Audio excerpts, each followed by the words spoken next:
What's up guys, Tech Titan here, and I am back again with a brand new video. So before I begin this video, as always, I want to thank you all so much for watching this one. If you enjoy my content, make sure you leave a thumbs up. Also make sure you're subscribed to the channel for more tech videos. So in today's video, we're going to be reviewing finally the LG K51, and I've held off this review for a specific reason, which I will reveal at the end, so stay tuned for that. So let's start by talking about this back. And this phone has a glossy back. It's made out of plastic, no glass or metal or anything like that. However, it's really nice material unless the phone is smudged with fingerprints. So keep your phone clean or have a plastic case, or else it's not gonna be a good look. So it has a near mirror finish, very reflective. And also on the back you have a triple camera setup. So the cameras are as follows. You have a 13 megapixel standard lens, a 5 megapixel wide angle, as well as a 2 megapixel portrait sensor. You have a LED flash as well as a fingerprint sensor, and I will be discussing the camera in a little bit. So next up, I also want to talk about the sides of the phone. So it does have this kind of chrome finish, so it tries to mimic a chrome finish. It looks nice, it definitely gives it a nice look and a nice feel in the hand. You also have your power button as well as your SIM tray. And on the bottom you have your USB-C, a 3.5mm headphone jack, a microphone, as well as a speaker. And I'm glad that LG kept the headphone jack, and I will be letting you guys listen to the speaker and giving you my conclusion on that. Next up, we also have on the top a microphone, so for better audio. And on the left hand side you have your volume up and down, as well as a dedicated Google Assistant button, which can be helpful if you want to ask like weather questions or just general questions. So on the front you do have this display, which is a 6.5-inch HD plus, as they would call it, full vision display. And you also have your front facing camera with this teardrop notch, and an earpiece at the top for phone calls and things of that sort. So this display, let's quickly talk about this display. So it's a HD plus display, okay? And it's not the sharpest thing in the world. However, as far as the quality of the display, it's actually a pretty good quality display. Colors are good, they're vibrant, and definitely quality. However, resolution is where is its biggest downside. So let's talk about the camera, or the triple camera setup. So let's start with the camera app. So the camera app is simplistic, near stock if you will, and takes pictures near instant.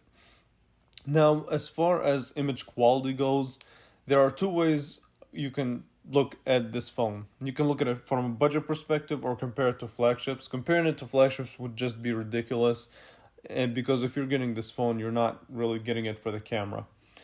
Okay, so let's start by talking about this first picture here. So this was a well-lit picture, so artificial light, and in that nature, this phone took a pretty good shot. I mean, it's the blacks are black, the reds are red, the white are white, and so pretty good shot when you're in well-lit conditions. And so in this next picture, I want to test out the color of this, how well it produces colors outdoors. And so in both pictures, the greens look green. However, in this next picture, the sky looks really overexposed. That's due to a just poor dynamic range, and that's expected out of a phone at this price point. Now, surprisingly, if I switch to the wide angle lens, and I mean, you gotta appreciate this nice tree, by the way, it looks beautiful.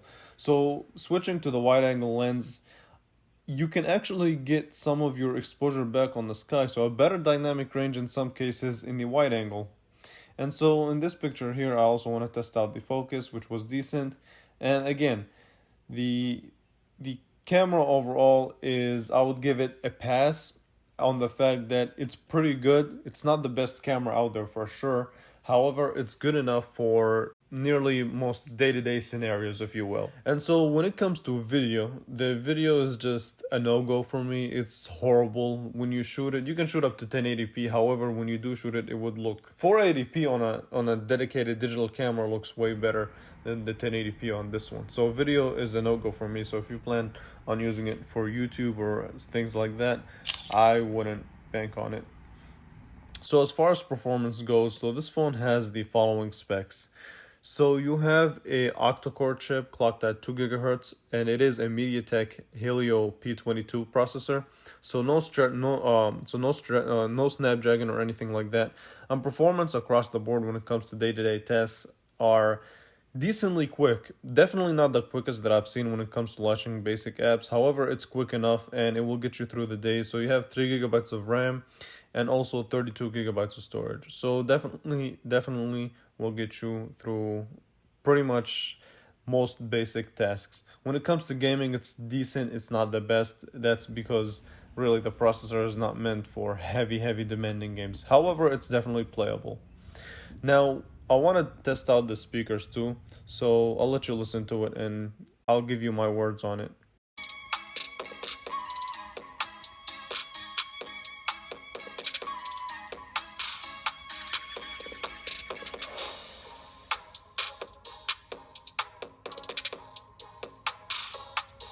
So as far as the speakers go, it doesn't really get extremely loud, and it's only a bottom facing speaker, so there's definitely a downside to it. However, again, a good speaker for the price that you're paying for this phone.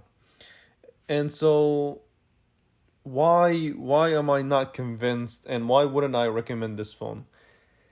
My reason is, so far, the reason I have held off the review for 4 months or 3 months is because this phone is not, it's just too good to be true.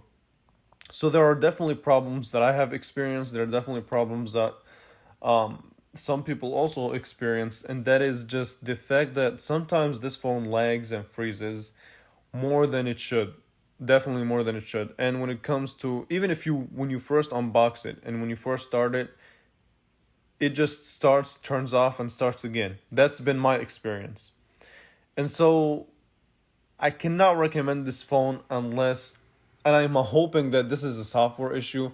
So unless LG decides to throw in a new software update to help out with these problems, I can't see myself recommending this phone just yet. And that's why the reason, that's really the main reason why I've decided to hold this phone for review. And I decided to publish my review now because I thought, I mean, so far LG hasn't published a major update to help fix these problems. And maybe it's just my experience, maybe your experience will vary, but just for me, I was having a lot of those issues, and this phone is definitely a go. It's a really good buy, and it's a decent phone. It does everything you want, and it has really everything you want in a smartphone. With that being said, I want to thank you all so much for watching this one. If you enjoy my content, make sure you leave a thumbs up, make sure you're subscribed, and I will definitely catch you guys in the next video really soon. So thank you for watching.